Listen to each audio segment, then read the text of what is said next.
À présent, je vais vous montrer comment on personnalise un style préenregistré que l'on peut donc modifier. Donc, je vais partir à nouveau, je vais dans les préférences et je vais sélectionner un habillage graphique qui a été préenregistré. Voilà. Donc là, je vais resélectionner ambiance impressionniste, le style que nous avons créé tout à l'heure. Alors même s'il est déjà affiché à l'écran, ce style, il vaut mieux aller le resélectionner dans la liste pour être sûr que les modifications seront bien prises en compte dans le style. Voilà, une fois qu'il est sélectionné, c'est important de l'appliquer à nouveau. Voilà. Et lorsque vous avez fait appliquer, vous voyez qu'il y a un bouton qui a été désactivé, qui est activé à présent.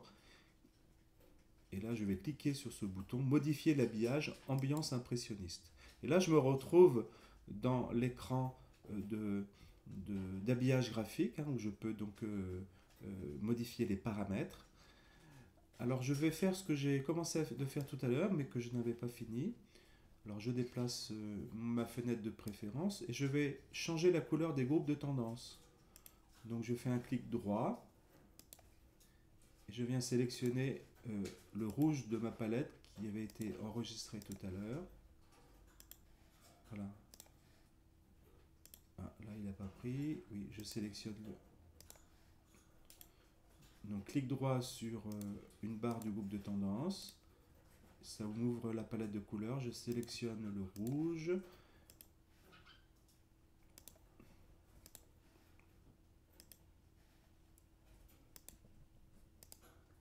Voilà.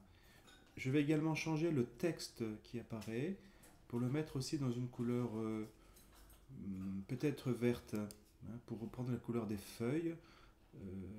Alors, je sélectionne dans les couleurs d'affichage, texte.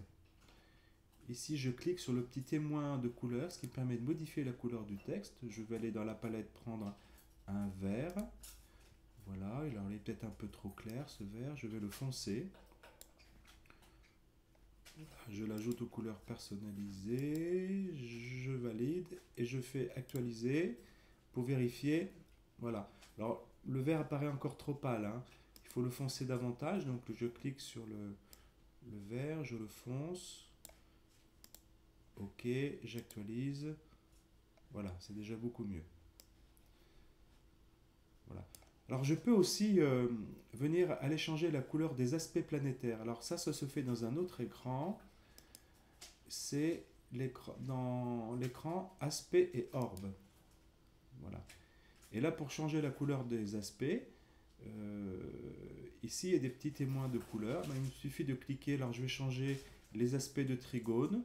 Je clique dessus. Puis, je vais mettre du bleu. Voilà, que je sélectionne. Pareil pour le sextile. Je vais prendre le bleu. Non, il ne me l'a pas pris. Je resélectionne. Voilà. Le bleu et les conjonctions.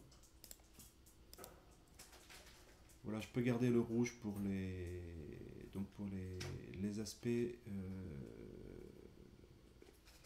dissonants. Voilà, maintenant je reviens à mon écran habillage graphique. Et si cela me convient, alors je vais faire actualiser pour me rendre compte des changements. Voilà, les aspects sont maintenant en bleu. Les conjonctions qui sont assurées sont bien en bleu. Donc si ça me convient, je vais sauvegarder dans l'ambiance impressionniste. Donc je ne crée pas un nouveau style. Donc là, je clique dans sauvegarder habillage graphique sur le bouton dans l'habillage ambiance impressionniste. Voilà, je confirme. Et je ferme. Donc à présent, j'ai personnalisé, voilà, le style d'habillage graphique ambiance impressionniste.